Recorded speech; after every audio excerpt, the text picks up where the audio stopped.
Awesome start rank in NFL history. He's off to the second best start ever through 6 games in terms of rushing yards, behind only Eric Dickerson.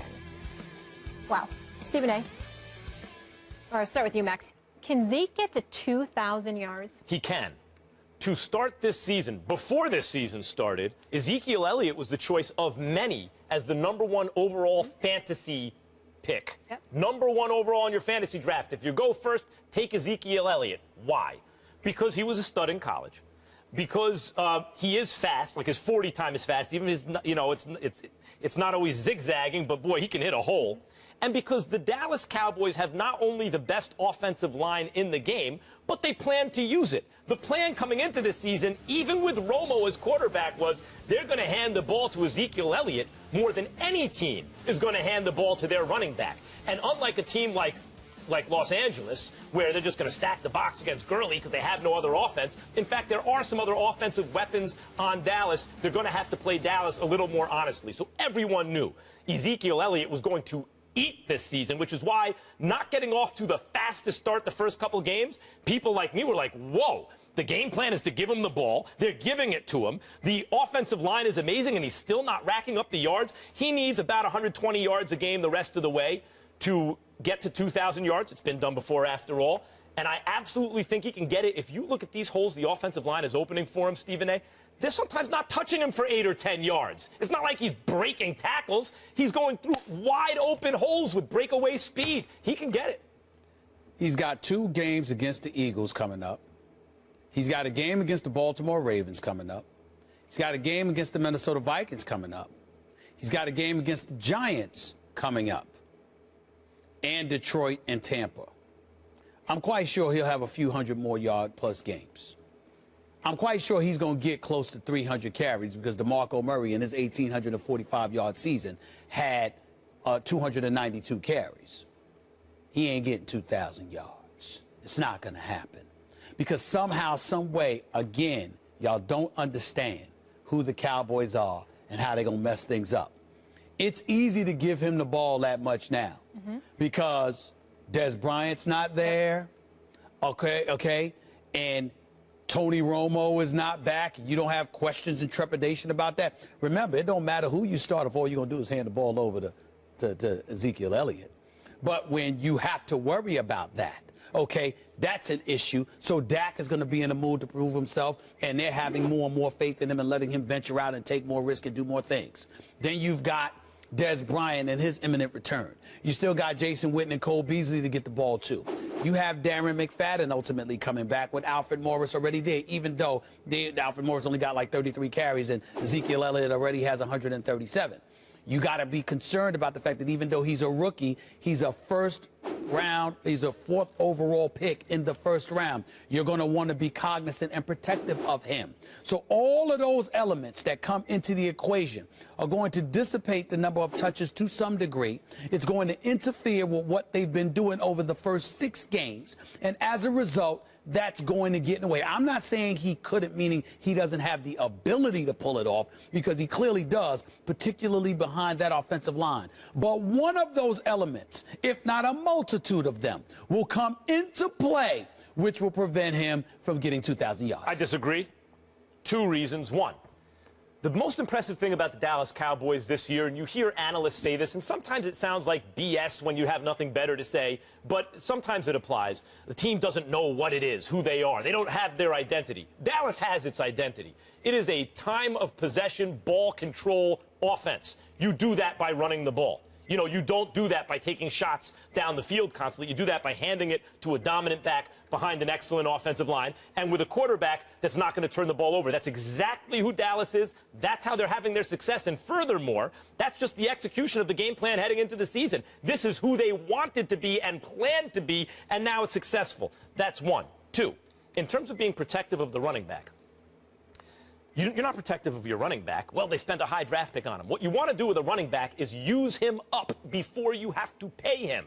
Right now, you don't really have to pay him. And running backs, the shelf life is they start to kind of fall off at 28 by 30. They're just not the same. Use them up now. We only got a couple of seconds left. I heard your point. Hear mine.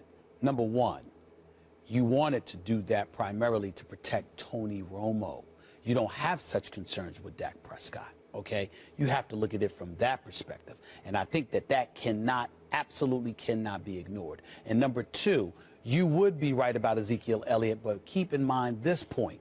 What were the ingredients to their success as three-time Super Bowl champions? Yes, you had Emmitt Smith, with a Michael Irvin, the playmaker, with a Hall of Famer and quarterback Troy Aikman. But the combination of the trio, it was a yin and a yang to it. It was a combination of going both ways. What you didn't do was give it to the young stud that was Emmitt Smith and said, we're going to run you into the ground. You wanted to be protective of him because you knew with him you could win Super Bowls for years to come. You ain't just chasing 1 year of glory. That is the difference. And that's why I said Ezekiel Elliott's going to get the ball. He's going to be successful. But 2,000 yards? Nah.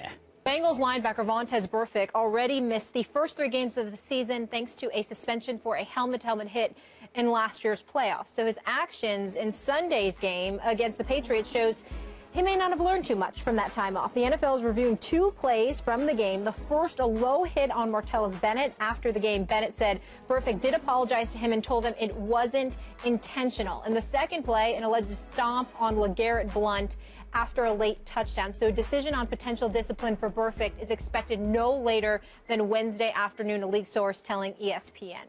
Stephen A., how should he be punished? It will not happen in all likelihood because it's really difficult to define what level, whether or not this warrants a suspension because of the things that were transpiring and the visual that they have. Not only that, measuring intent. Remember, he went low, he didn't go high. So because of that, he probably won't end up getting suspended. It is my opinion, and I hate to say this, it's my opinion that Vontaze Burfict should be suspended at least a couple of games. I want to make sure that I'm clear about that. And I want to make sure that everybody understands I take no joy in saying that. This guy has had a very, very difficult upbringing. He's overcome a lot in his life. I'm quite sure he's a better person than he displays himself as being on the field because you don't hear too much about him off the field. I remember last year, Max, in the interest of full disclosure, Pac-Man Jones, who I've known for many years. I've interviewed him on several occasions. I'm very, very fond of Pac-Man Jones. I think he's overcome a lot himself, and he's a really good brother. He called, and the conversation that we had ain't suitable for FCC airwaves at how he was going off in defense of his guy, Vontaze Burfict. The only reason I'm letting you guys know about that conversation is because Pac-Man Jones never hid the fact that it was okay for me to expose that conversation because I would never do it otherwise. So he came to the defense of a Vontaze Burfict. But I would also tell you what I retorted. I retorted at the time the same thing I'm about to say now. Troy Vincent, VP Football Operations NFL. Derek Brooks, Appeals Officer. John Runyon, former congressman, former Philadelphia Eagle, who's now the VP for Policy and Rules Administration, who's the guy that will make that decision within the next day or so, along with a bevy of others, Merton Hanks and others. At one point in time or another in the career of Vontaze Burfict, I have spoken to these individuals. They have given him chance after chance after chance, okay? They have sat up there, I mean, as recently as a week ago, I had one of the dudes, you know, in the appeals department, talked about how Vontaze Burfict was reached out to. He has been called. He has been emailed. They have reached out to him. He won't return people's phone calls. He won't get back to them. And they still reached out to him to make sure he knew they were pleased with him. They were encouraged by him, not just the professionalism he was displaying on the field, but what he was saying in post-game interviews and beyond, et cetera, et cetera. And a week later, here we are. You find yourself, first of all, he stomped on Blount. It's clear he walked right into the scrum, and he put his foot on Blount, which is why Blount got up and shoved him. That's first of all. Secondly, you saw the low blow that he went to when he hit Martellus Bennett with. Okay? He's just standing there, and you literally dive for his leg. Those are career-threatening plays. You can rip somebody's cartilage. You can tear the ACL. You're trying to do that on purpose? Come on now. You can't have that. You can't have that. So something has to be done. I think right now, Max, this is the last thing I want to say. Somebody needs to look at Vontaze Burfict and ask him one simple question. Do you want to play in the NFL or not? Because they may not suspend him this time, but they are watching this dude, and they are not playing. They are not going to tolerate the kind of stuff that he gets himself into. I defended him at the beginning of the season. Remember that. You didn't. I can't defend this because you just fresh off of being suspended, and already you find yourself in the eye of the storm again. Makes no sense. The reason I didn't defend him earlier in the season is because going into that playoff game against Pittsburgh last year on Sports Nation, Michelle and Marcellus and I were discussing Burfict and what are the odds he's going to do something. And my whole point, I turned to the camera and say, look, all eyes of the world are on Burfict. He's not going to do something stupid now. I mean, that's not when a guy misbehaves, whenever he knows the spotlight's on him. And a week later. And going into that, and then it was highlighted on TV. They need 14 yards to be in field goal range. 22 seconds left. 22 seconds left. It's an incomplete. He hands them 15 yards. Pac-Man Jones had no culpability there.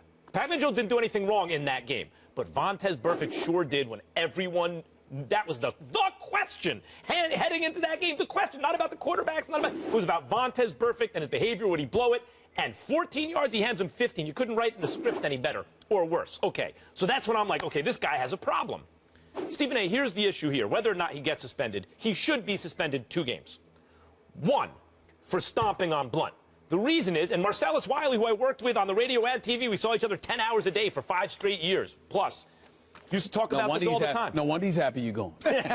he does look kind of happy now, doesn't he? Nah. He misses you, bro. He misses you, bro. So right. Marcellus used to talk all the time, a defensive end. He was an all-pro one year, a Pro Bowl player. When he was on the bottom of a pile, he grabbed someone's gut, twisted. You do all kinds of vicious things to each other on the bottom of a pile.